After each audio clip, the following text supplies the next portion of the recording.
Okay, so this is the second part of my motor controller experiment.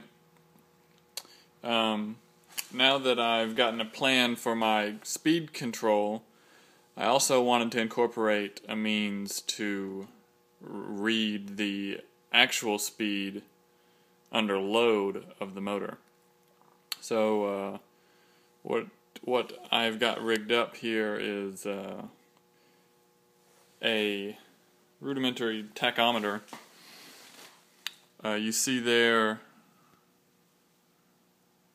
that's a IR, an infrared LED paired next to an infrared transistor.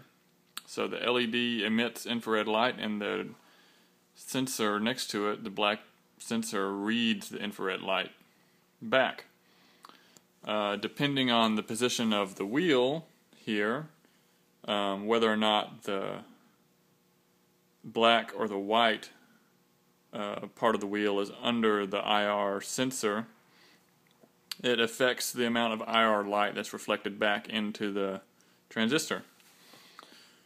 So I've got it rigged up here, and you can see the different voltages there. So that's an on signal, and that's an off signal.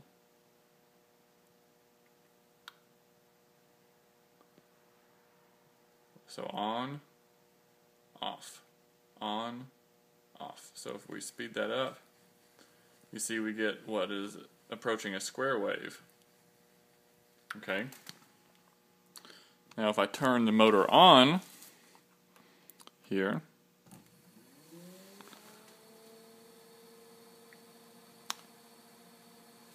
then we get that. And that wave changes based on the speed of the motor. If the motor is going slower, then that wave will also be slower. As the motor speeds up, the wave shortens.